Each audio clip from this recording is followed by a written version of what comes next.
Hello, everyone, and welcome back to Premdas Live. And I was going to start a minute ago. My cat seems to be very active. In fact, here she comes once again. Hello, cat. Here she is with her one eye, but still very beautiful. And she's all white and matches my jacket here, my pullover, or whatever you call this. Say hi. You're famous now on TV. All 0 watchers are watching you. Mwah. Mwah. You want to say something about non-duality? Meow. Meow. There's not two. There's no self. Lucky. Tomorrow she has to go to the vet for a procedure. All right. Anyways.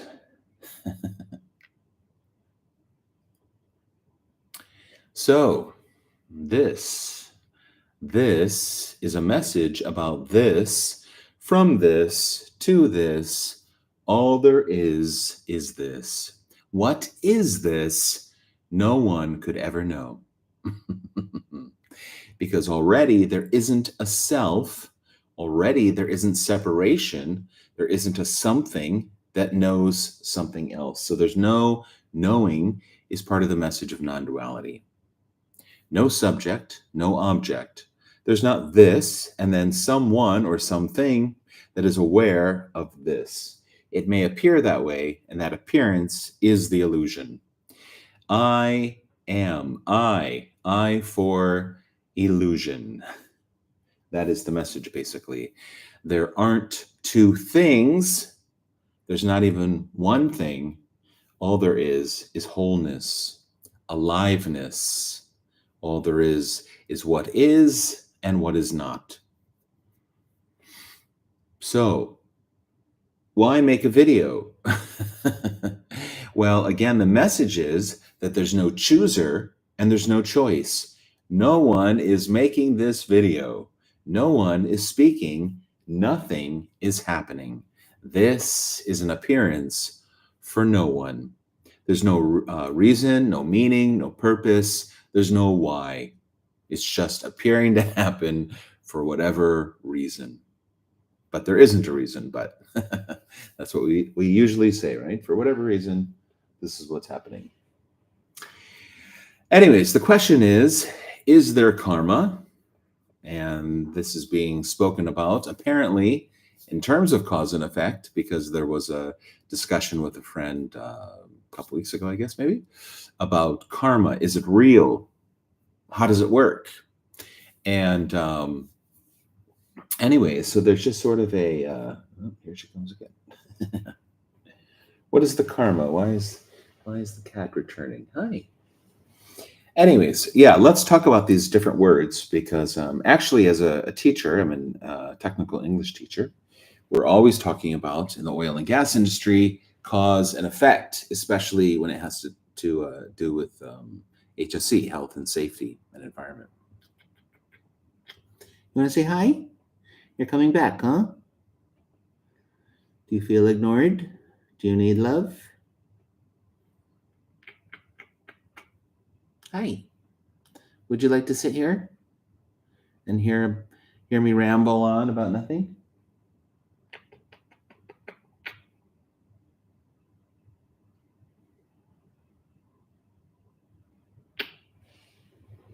Go play with your brother.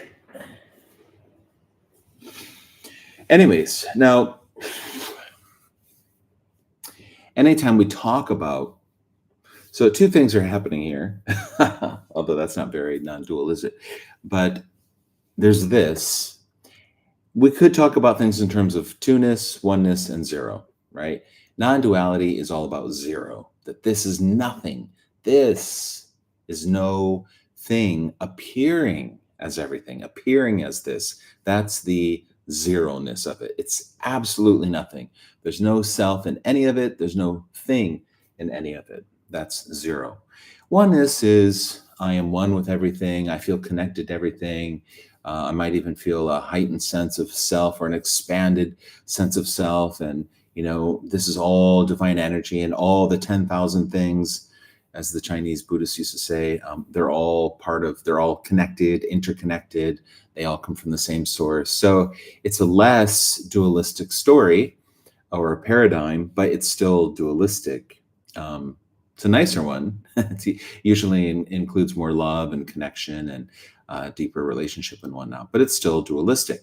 Then, of course, two-ness is totally dualistic. It's all about I and other, me and you, subject, object, and all of that. So karma, therefore, then would fall under the category of two-ness. Cause and effect. If I do this, then this will happen. Now, this is a huge topic, and there are many different ways to look at it. If we include past lives, if that's even a thing, again, non-duality would say that there isn't someone even living this life, and that there isn't even a life. There's not a me and a my life. There's no soul. There's no Atma. There's only Brahman, you could say, in a way. So even in this life, there's no one, let alone in a past life. But people talk about past lives. People have experiences, apparently, of having a past life. They feel like, oh, I can remember my past life. I remember being someone different or living somewhere specifically in a different country, speaking a different language, probably being a different gender. So there's a lot of, I don't know about a lot of, but there are people that have experiences that seem very real. And in a way, they're sort of willing to bet their life on it. That seems a bit strong, but they're very adamant that they really, really, really, really believe that they have had a past life. So anyways, if that's true, tying that into the story of karma and cause and effect, basically the premise is, and again, I'm no specialist here, the premise is that basically the soul keeps incarnating from lifetime to lifetime, and there's always sort of a judgment happening or a weighing of scales in a way. You could put it this way. Again, you can talk about this in various ways, but basically, how much good am I doing? How much bad am I doing? How much good am I doing? How much bad am I doing? Am I creating positive karma? Am I creating negative karma? And how can I even know what's positive and negative? And I was talking to some of my colleagues today, and being in the UAE, of course, many of them are Muslim, and we were talking about haram and halal and big haram and little haram, and following the guideline of the Quran, and what does that mean? And well, actually, they were talking about Jannah and heaven, and how does one go there? You know, how is one accepted? And is it black and white? Is it sort of a gray area? Is there any free will? So anyways, all of these topics, of course, could be discussed and are and have been rather discussed for hours and hours and decades, and nobody really comes up with the answer, or they do for themselves.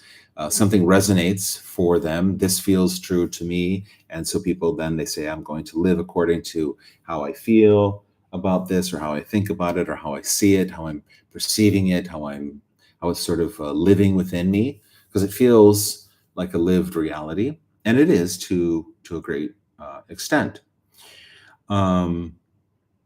So anyways, past lives, some people say maybe we start off as like an amoeba or an organism or a cell or a membrane, or I don't know, something very small and microscopic. And then even from there, we progress, we evolve. We have this concept as well of evolution. I'm very small and now I'm growing. I'm a cat and a dog and an elephant and a monkey and a human being and an angel, perhaps, or a demon, depending on what your karma is. So yeah, there's an evolution, there's a progression, obviously, throughout time and space. And it's not just a short time period. We're talking a millennium, a very long time. People, again, debate on how many lives you have. 10 lives, 50 lives, 500 lives, 1,000 lives. And there must be, mustn't there be a goal that's sort of at the end of the tunnel, right? This, by the way, this background kind of looks like a tunnel, right? Everything's coming to me. I'm in the center. How lucky am I? But yeah, the goal would be, again, depending on what religion you believe or follow or whatnot, it could be moksha, could be liberation, could be enlightenment, could be nirvana, could be Jannah, could be heaven, could be what are the Buddha realms?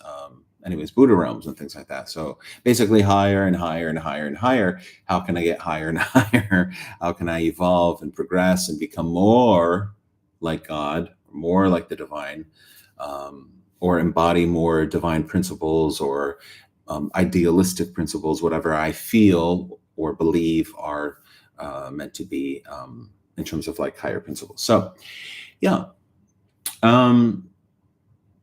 There's that whole story, and I'm sure I'm just sort of touching the just a tip of the iceberg. Yes, a tip of the iceberg. That's right. Anyways, what I'd like to talk a little bit about, or where I'd like to start with this, is actually with this tea. It's a perfect example, actually, of cause and effect. In the physical realm, we're talking about something tangible. We're talking about objects. We're talking about something we can see. It would appear that there is something called cause and effect. Now, I mentioned the tea for two reasons, actually. Moments ago, apparently, I took my hot water kettle and I filled it up with water and I put it on the base and I turned it on. First, I turned on the electricity, cause and effect. Then I turned on the kettle, cause and effect. And what happened to the water? It boiled. It was magical and miraculous. I've never seen it before. And the water got very, very hot. That's simple cause and effect. And of course, this is life. And in a way, we take it for granted. It's just what happens, right? And so now the water is hot. Now, the other part I was thinking about is when I was drinking it, it was very hot still. So I'll do it again for dramatic purposes. And it's very tasty. It's a vanilla tea. But I was careful with the hot water because it's still hot. So anyways, cause and effect. This is very tangible. This is very realistic. It's objectifiable. Now, at this level, there is another element. Who? Is there a who? Is there a someone doing all of this? Did I turn on the electricity? Did I turn on the kettle? Did I fill it with water? Did I put in the tea bag? Did I drink the water? That's sort of perhaps probably the non-dual question, which again, who is even asking the question? It's still I am asking the question. But yeah, that could be one element of this discussion. Who is the I that's supposedly doing all of this? Now, again, non-dual, going back to the zero perspective. The zero perspective says there's no one, no self, no chooser, no choice. So there's no one here who is choosing, because I did think, should I have a cup of coffee? Should I have a cold tea? I've got a can of cold tea. Or should I make a hot tea? So apparently in the story, there was someone named Philip, and he was contemplating and wondering, which beverage should I have? Which one would satisfy me the most? Is it the coffee? Is it the tea? Is it the cold tea? And in the end, I decided to have the hot tea. Now, I will even share my process with you, my apparent process. It's 3 o'clock, 3:30 right now, and I thought, coffee, it's a little late for coffee. I don't drink a lot of coffee, especially after the morning time. So I thought, okay, too late for coffee, although it's Friday. So there was the expectation that I might be awake a bit late tonight, maybe not. So maybe I would want some coffee. Maybe I would want a little bit of caffeine. The other thought was the cold cans of tea that I have. I really can't believe I'm talking about this so much, but there was a thought of like, oh, again, it's Friday, there's Saturday, there's Sunday, it's the weekend. I might want that beverage, that cold beverage, at a different point in time during the weekend. And I love tea. So the final answer was, the choice was, I love hot tea. We just got a new box of hot teas. And so we have an abundance of hot teas. Why not choose the item that we have an abundance of, right? The hot tea, the tea bags. And then, yes, the hot tea. So anyways, that's the thought process. Now, did anyone have that thought process? Did I choose the tea? Is there an I? Not did I? That could be a question. The did I question is there is an I, but did I choose it? Maybe there is an I, but God or life or something, like I'm a puppet, animated me and made the decision for me. And it told me something above me, separate from me, said, you will have tea. And, I, I had no choice in that sense. I had to make the tea because that's what the voice said. But the zero perspective of non-duality says no self, no chooser, no choice. No one chose the tea. And in fact, in that way, there wasn't even really an option because there's only what's happening. So the only thoughts happened, a decision process apparently happened. So in that sense, that happened. But what actually happened was the choosing of the tea, right? So it looked in the story like there were options: coffee, hot tea, cold tea. But again, there's only what's happening, right? Not sure if you get a feel for that or not. But yeah, the only thing that happened was the choosing of the hot tea, in other words. So there's not even really a choice because there's nothing other than what happens. Yes, that feels right. Speaking of, mouth is a little bit dry from a salty soup that it had.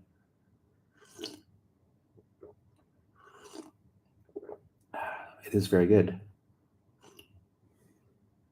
And where is the cat? The dog is sleeping. The cat is nowhere to be seen. Anyways, so at that level, and in the same way that we're talking about this kind of a cause and effect, I would also talk about like gravity or something like that. Because I could take, I don't know, maybe this piece of paper and drop it, ooh, and gravity, works. It's a law. It's real, apparently. And when I released the paper, it fell. So that just happened. And nobody, I don't know, would anybody dispute that? Would anyone argue that point? No, there's no gravity and it's something else. I don't know. I haven't really looked into this, but I'm assuming most people would agree, yes, there is gravity. I'm not a scientist, obviously. Maybe scientists have some other kind of a story. It's all a story. Maybe they have some kind of other story to explain something like that. But for me, normal guy, normal education, normal intelligence, I would just say, yes, it does appear that there's something called gravity. When I let go of the paper, it falls. Or when I do this to my desk, it makes a noise. That seems to be cause and effect, or even this cause and effect. So there's cause and effect all over the place. Again, I'm not a scientist, but every action has an equal reaction or a greater reaction. I forget what that is, but physics physics law number 1 or number 3, I don't know. Anyways, but every action has a reaction, basically. Now, I was just thinking about 8 billion people. That's why I went, whoo, because right now we're just talking about little old me sitting here in my apartment having tea. But apparently, if you look out the window, if you turn on the TV, there are 8 billion people out there. And all of them apparently have free will. And apparently all of them are making choices. And there's a lot of cause and effect happening. And because, wouldn't you agree, or do you think I'm wrong? Because we're all sharing this planet, we're all bumping into each other. My decisions are affecting you. Maybe even my decisions here in the UAE are affecting you in China or Africa or Italy or America or Canada or Mexico. Who knows? And I find it very interesting, actually. And again, this is something measurable, right? It's something tangible. We can hear it, right? We can hear we can hear this. We can see it. We can hear it. It's a thing, right? So we can study it, right? Now, what I'm doing right now, having tea, clapping my hands, talking to myself on YouTube, is it affecting anyone in Mexico? I don't think so. Anyone watching? No, nobody's watching. If I had one viewer, I could ask them, Excuse me, sir or ma'am, are you from Mexico by any chance? Now, if they were from Mexico, that would be kind of interesting. Maybe then I, here in the UAE, would be affecting them somehow. Either I'd be boring them, hopefully not boring them to death. That would be very sad if they died listening to me talking about karma. But perhaps I'm boring them. Perhaps I'm, who knows, stimulating some kind of another thought, right? So I say A and they go, B, or I say B and they say C or whatever it is, right? So again, my speech, you can tell me if I'm wrong, but my speech feels very neutral. I'm not really talking about anything positive or negative. I'm trying to talk about what is. What is? The sky is blue. Are we going to have an argument about that? What are you talking about? The sky's not blue. The earth is round. Some people might want to argue that point still. But yeah, these are two hands. You might want to call them gloves or something like that. Anything can be argued about, which is kind of interesting if you think about it. But anyone can feel any certain way about anything. The sky is not blue, or I don't know, these are not hands, or I don't know. People can argue about all kinds of stuff or get triggered by anything really. So you never know. It's sometimes surprising what people get, or even what I get triggered by, or have an emotional reaction to. It's really you just never know. You never know. So, anyways, are we going anywhere? No. Non-duality says the zero perspective is saying that this isn't a thing. There's no space, there's no time, there's no distance. So this isn't going anywhere because it's already everything. And in that sense, if you think of like the ocean can't go anywhere. It's already all inclusive or comprehensive. It's omnipresent in a way. This is omnipresent. It's already everything. So even if it were to expand, even that implies that there's something on the other side of these boundaries, but there's nothing. Well, there's nothing everywhere. That's what's being said. But anyways, sorry, more tea is needed.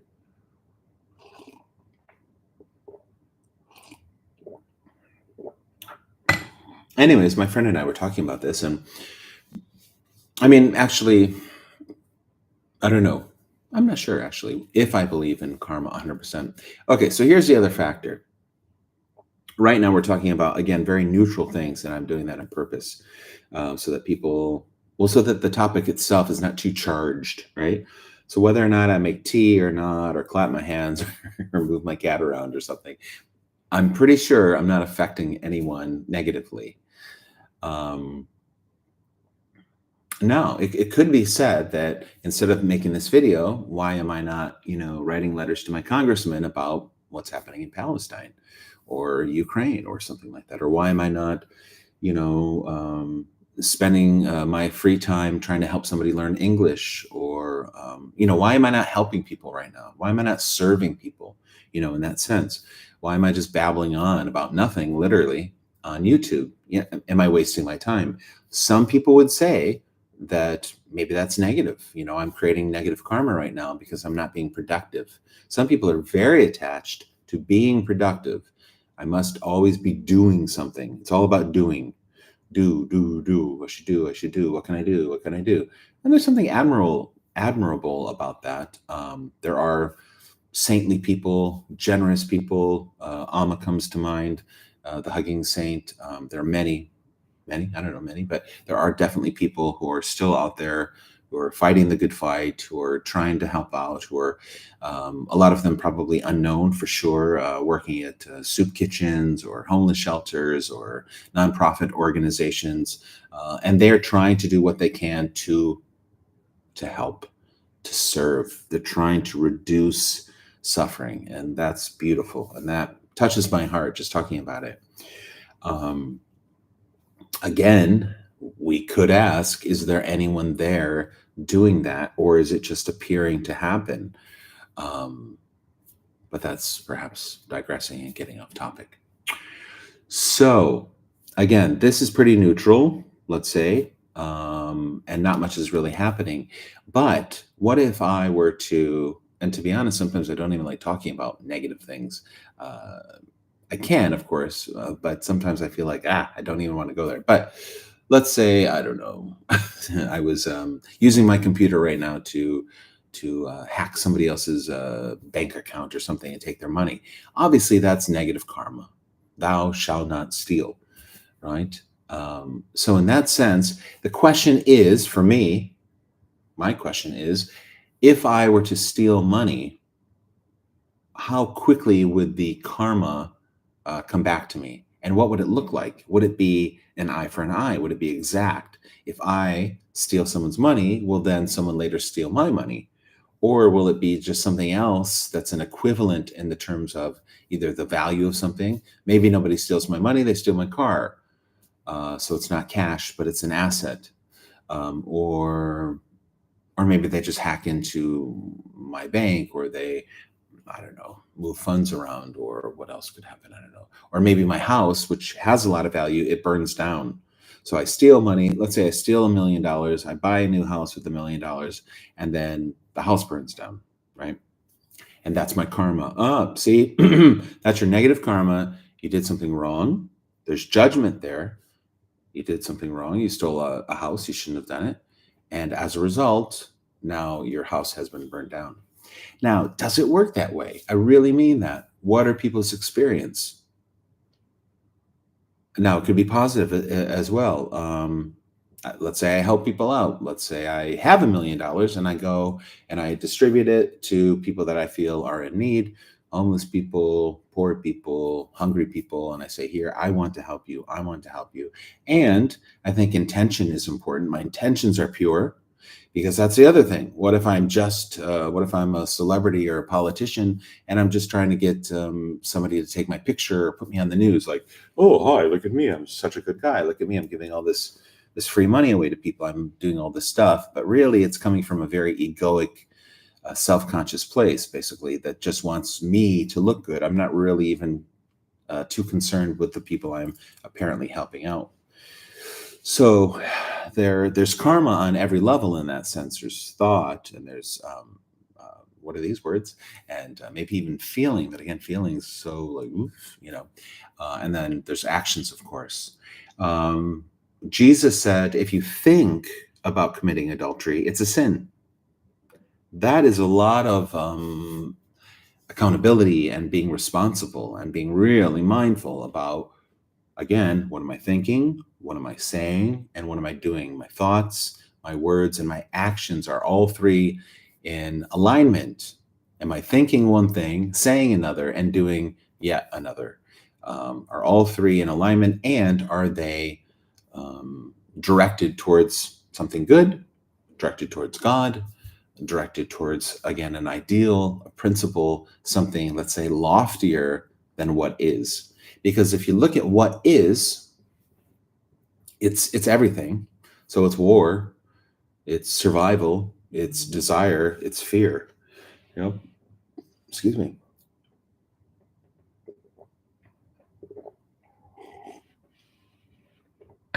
So what is, I wouldn't say what is reality. We could call it reality, is idealistic. It's intelligent. It's apparently moving in a very intelligent and creative way.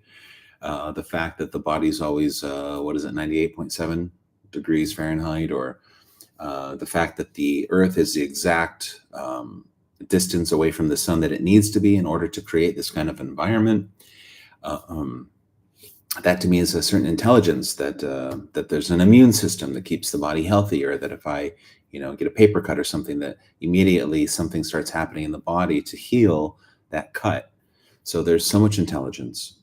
And of course, there is that survival instinct and process. I'm thinking about wild animals right now.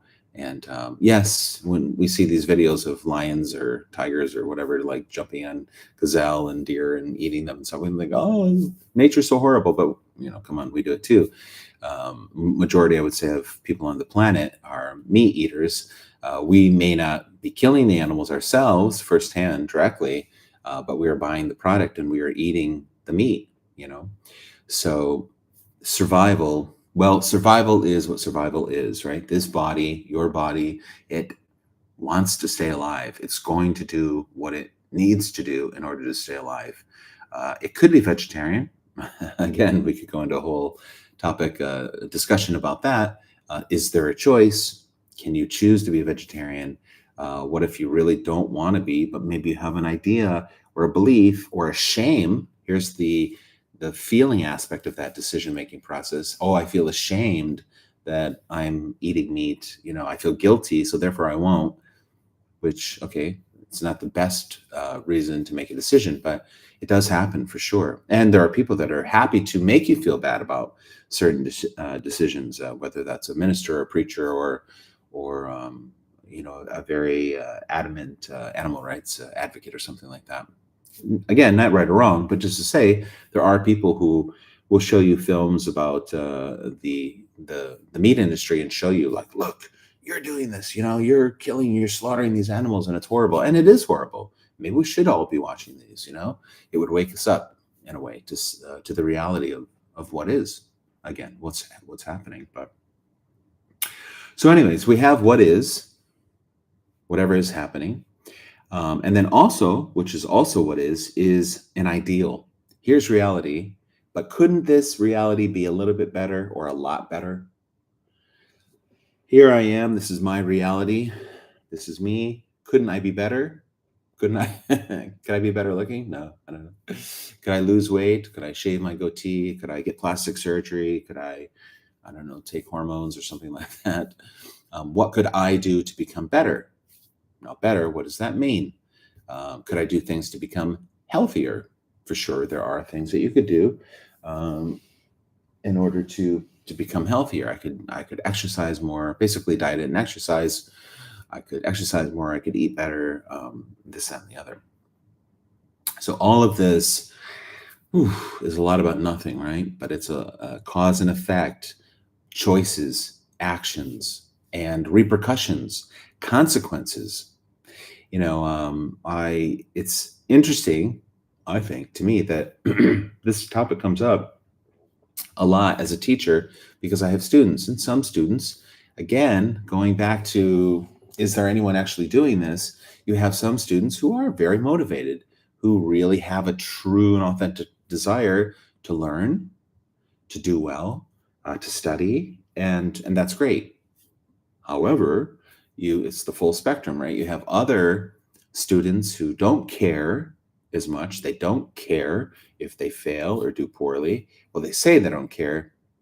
I think everyone does care. Nobody likes to fail. Nobody likes to do poorly. But it looks like that because their actions speak louder than words. Their actions are expressing a sense of not caring because here's the test. Did you study? No, no, no, no. Oh, study a little bit. Oh, I failed. How did that happen? Right? So it's cause and effect. I wouldn't even say it has to be karma. It could be, but for me, again, karma is something on top of cause and effect. It's a philosophy or some kind of a belief or a system, perhaps. But just again, in terms of cause and effect like this, if I don't study for my test, I may or may not pass the test.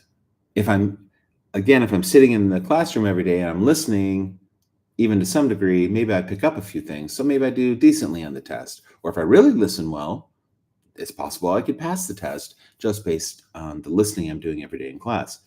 But if I'm there physically, but my mind is elsewhere, or I'm distracted by my phone, or I'm talking to my neighbor, then there's a good chance that I won't pass the test because how could I? How could I? If I'm not listening, if I'm not taking in that information, studying it, working it out, thinking about it, right? Then how am I going to pass the test? So that is that. Again, I'm looking at examples first where I don't think you need a philosophy called karma, right? This is like gravity. I'm talking about gravity. I'm talking about tangible, objectifiable, cause and effect.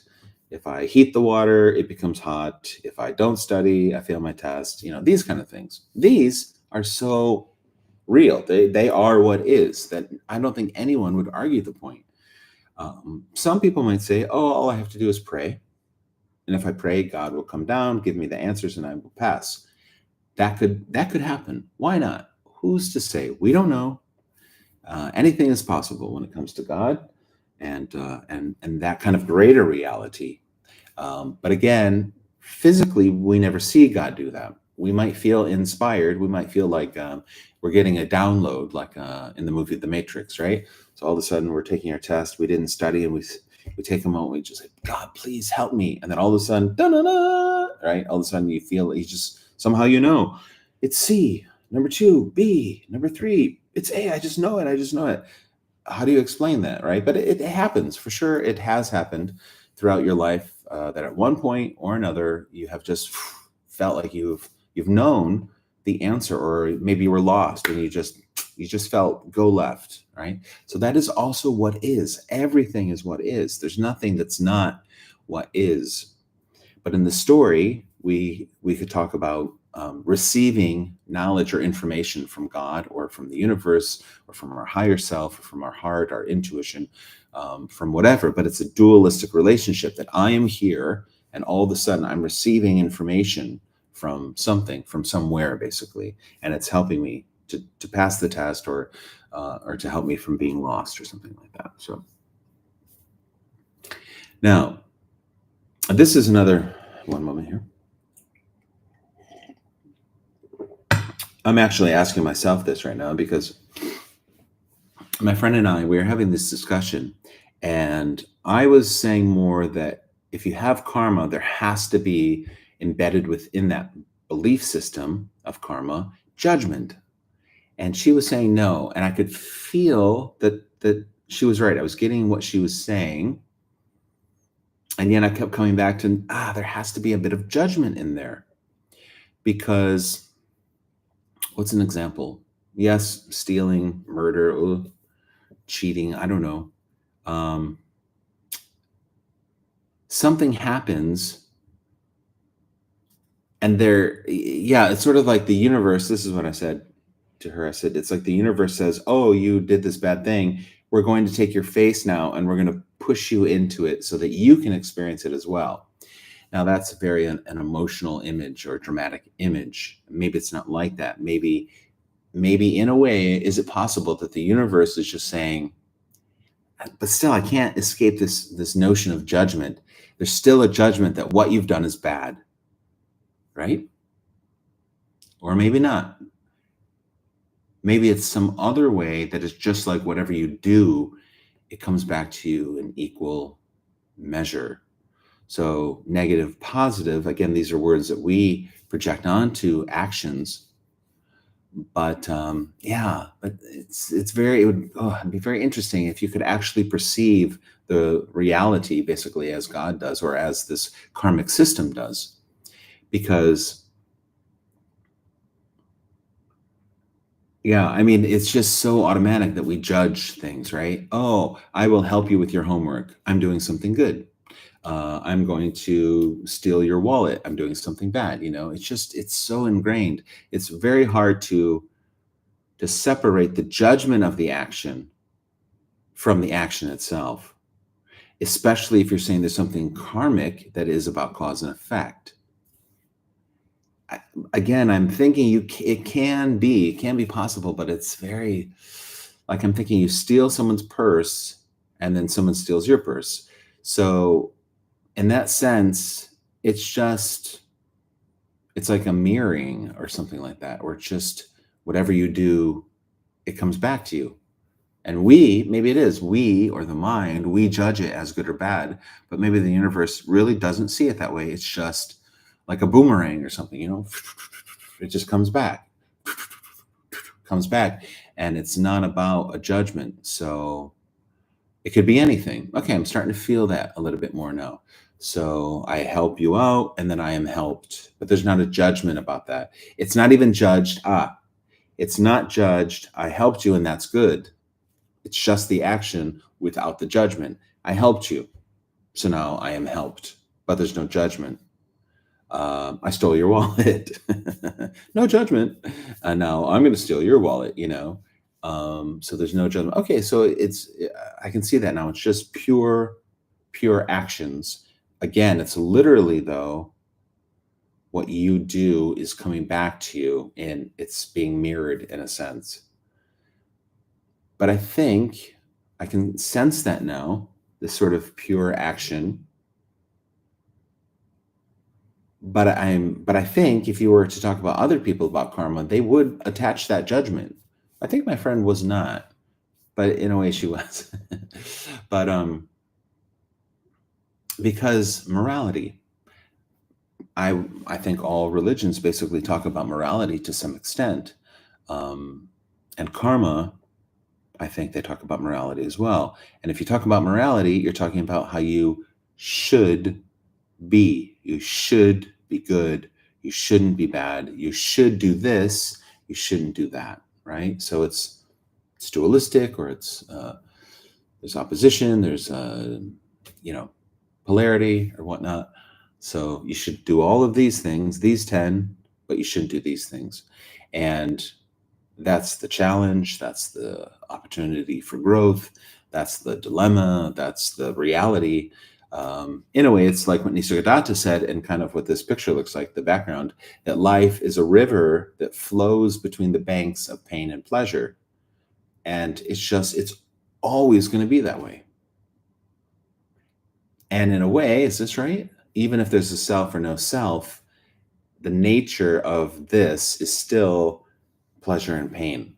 So even if there's no self and there's no one who's experiencing anything, because again, all experience is dualistic. I am experiencing this. I'm experiencing this moment here and now. I'm experiencing this tea, or I'm watching this video. So yeah, that pain and pleasure, in other words, even if there's no self, I hit my hand, or I stub my toe, or I'm cutting vegetables and I cut my finger, the sensation of pain still arises, but it arises for no one because no one's there.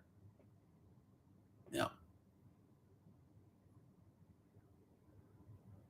So pure actions, that's where I'm at right now. Actions happen, but there's no judgment of actions, but there can still be karma, because it's just whatever you do comes back to you, not in judgment, not with a value projected onto something as good or bad, but it's just like a boomerang. Interesting. So if that's true, or even if that's not true, in terms of karma, again, the question is, for me, how quickly does that boomerang come back? So I throw the boomerang. Let's say I threw the boomerang like 4 lifetimes ago, and it hasn't come back yet and hit me in the face. So it's still out there. And if I'm aware of that, which I probably wouldn't be, but if I'm aware that, oh, I threw this boomerang 4 lifetimes ago in 1845 or something, I'm still waiting. Anyways, we don't tend to be able to perceive that far back. But if you were, it'd be kind of interesting. You're just sort of waiting for the other shoe to drop, or for that boomerang to come back and hit you in the face. So, and again, that's just, in that example, we're talking about one action. Let's say in 1856, I robbed a bank or hurt somebody somehow. I'm still waiting for that reaction to come back. But what about all the other things that we do all the time, every day? There are 24 hours in a day. Excuse me. Obviously, we're sleeping for hopefully 8 of those.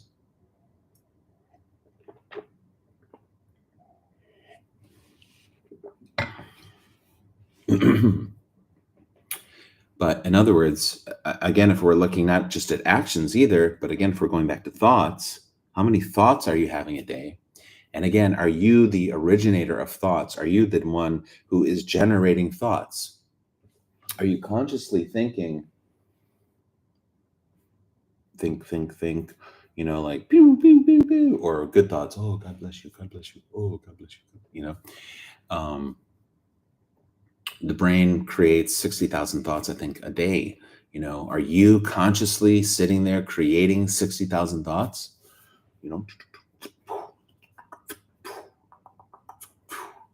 Most of life, do you agree, is a cause and effect something happens and there's a reaction, right? So in the morning, my alarm goes off. Ding, ding, ding, ding, ding. The alarm, cause and effect, it wakes me up. And then I see my cat, I see my dog. I'm reminded, oh yeah, it's 4 o'clock. Excuse me. I need to feed my cat and my dog. So I wake up, I feed my cat and dog.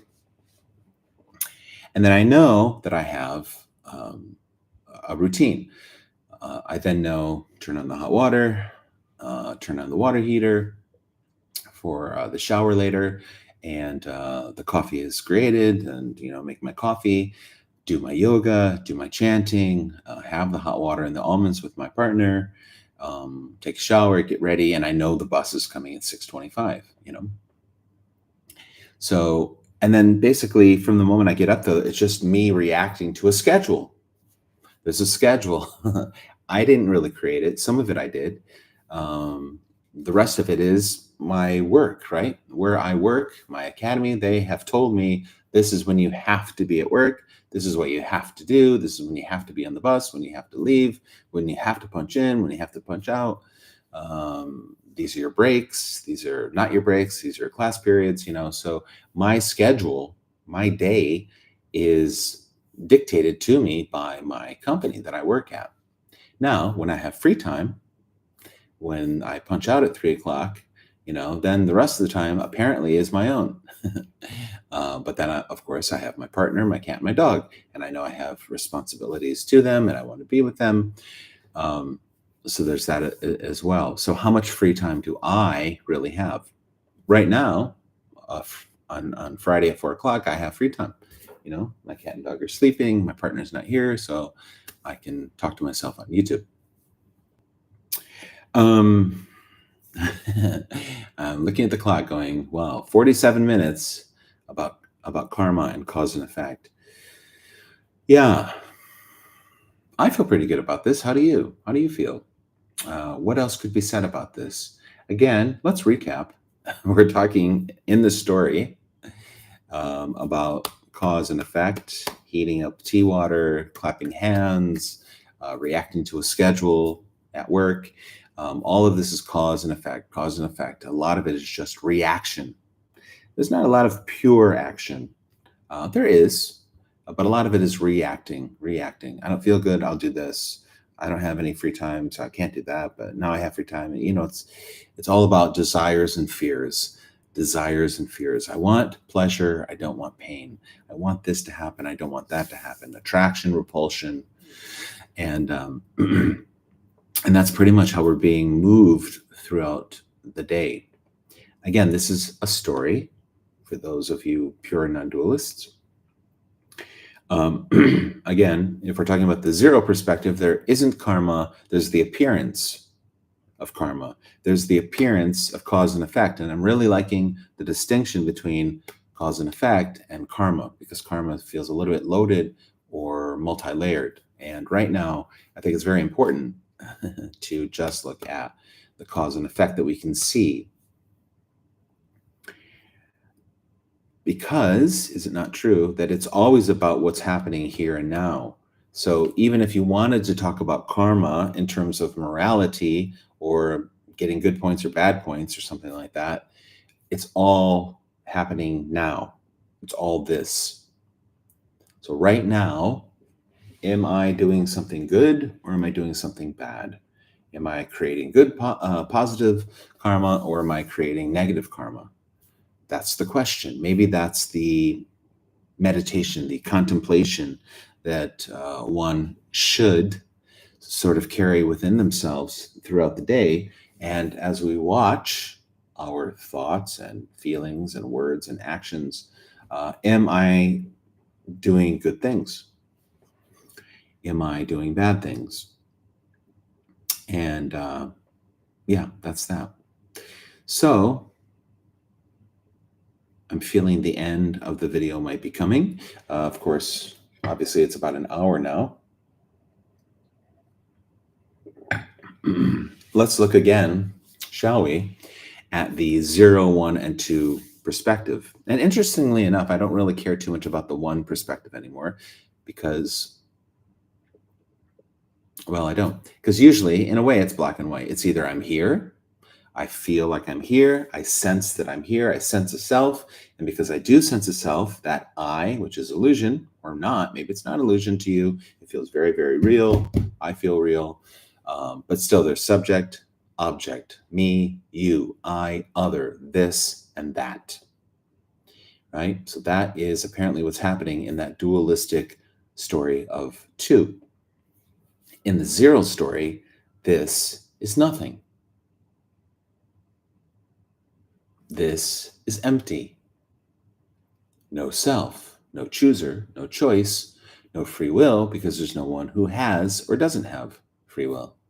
There's just the appearance of actions happening, words being spoken, thoughts being thought, feelings being felt, but there's no one behind any of that. There's no one doing it. There's no self.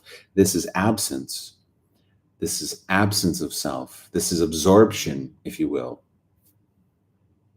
Even absorption does definitely sound dualistic. I am absorbed in something. I'm thinking so much about God, or I'm thinking so much about emptiness or something, but there's still two. But it's a nice word because if you're really absorbed, like water in a sponge, in a sense, it really is sort of one thing. It started off separate, and then the sponge sucked up the water, and now it's one thing. The ocean is one thing. If you look in the ocean, though, you have all kinds of plant life and fish and sharks and mammals and all kinds of different things. And but it's still all happening within that container, that boundary of what we would call ocean or sea or something like that. So, yeah. Now, of course, what does happen is the me hears non-duality and it hears that there's no one responsible. And the me goes, "Ooh, that sounds good because I have a lot of guilt or shame or fear. And it's a lot of pressure and a lot of stress to be here and to feel responsible for so many things. So I like this message. I'm going to hold on to it. Now I can reduce my suffering, reduce my sense of responsibility and accountability. And now things are lighter. In fact, I know of one teacher who even talks about, I forget how he says it, but like the lighter approach or traveling lightly, I think he says, which is nice. And actually, for me, it's always going to try to do this. It's always going to try to make things better. It's going to try to reduce suffering. It's going to try to feel lighter, more energetic, more free. The me loves to feel free. I'm free. I can do whatever I want. And it's natural. It's actually this. It's actually what is appearing as a me, appearing to want a better experience of what is. So there's no judgment, of course. Who would be judging that? Because there's no one, there's no two. There's just what is. There's just this. And it's nothing apparently happening. It's formlessness appearing as form. It's the absolute appearing as the relative. It's nothing appearing as everything.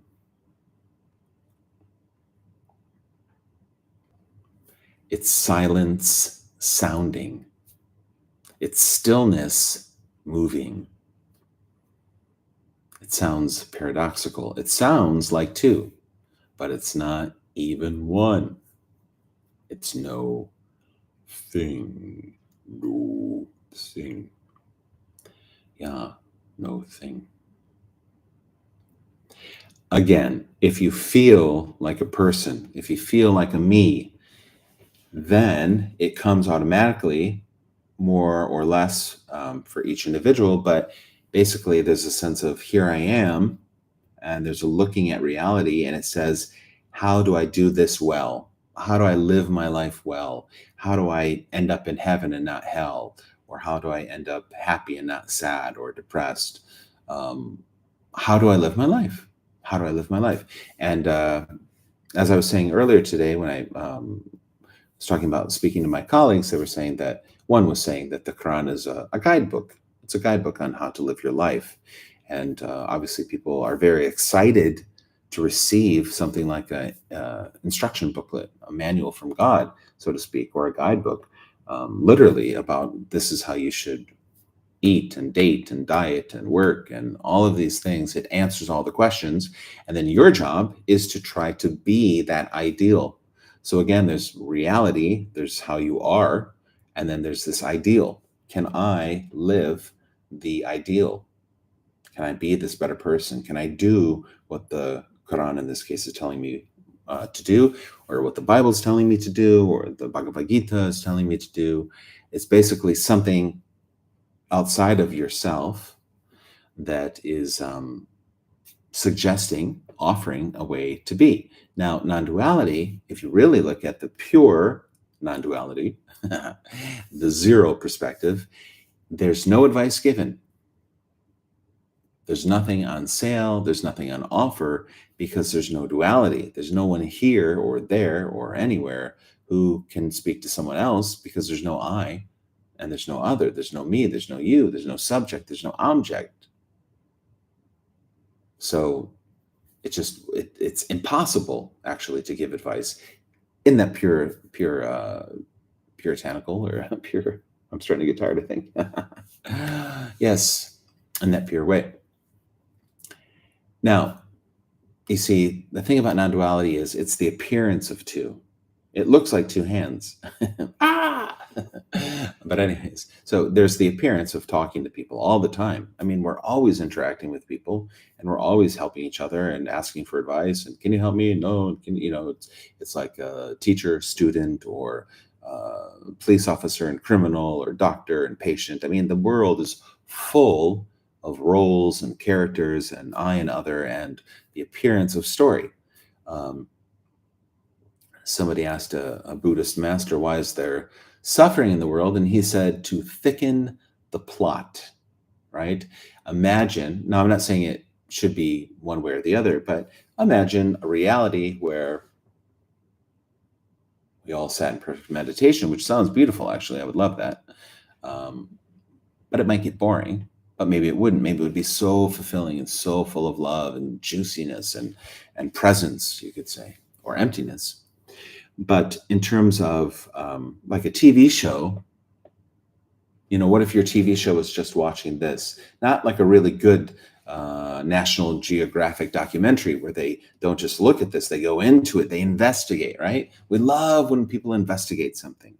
Here's the surface level. Let's go into it deeper. Let's look at something, there's general and specific. Let's look at the specific details and let's, what's in all of this? What is all of this behind me? It's a picture, but what are the trees? What's in the grass? What's in the sky? What animals are there? What insects? What beings? What life?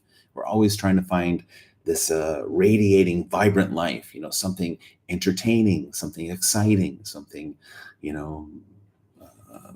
inspiring perhaps, or something juicy, something that fulfills this empty space, that fills the emptiness in a way, right? Otherwise, we might feel bored, depressed. Oh, hi. That's funny. Empty. And a lot of people run from that emptiness. I'm sure people who talk to themselves a lot, or they're always watching TV, or always on their phone, or there's always entertainment content, because as soon as they turn it off, the silence is too much. It's scary. Now it's just me and my thoughts, and so many thoughts, and maybe so many unresolved issues I've never looked at, or feelings I've never felt, or whatever the story might be. But some people really, really don't like to be by themselves, and they don't like to be in silence. Basically, they want that stimulation all the time. So that is that. Did we answer the question? The question might be too, like when somebody says, oh, there's an ego. Somebody might say, where is the ego? Show me ego. Well, there is time and space. Show me time. Can you show me time? So in that same way, if somebody says there's karma, you could say, like, show me karma. Like, where is karma? Where is it being decided? Where is that process? Where's that boomerang happening? Again, is there gravity? Yes, gravity is simple. Is there cause and effect? It appears so. right? So again, it's always good to stay with what is, stay with what is tangible, what you can see. Yes, you can explore what you can't see, but that turns into belief usually. That's an hour, folks. Thank you so much for being here. There was no one here, not there. And I will end now. Have a good day. Positive karma to all of you. May you all be blessed and be happy, and may you all have good things. Thank you. Good night.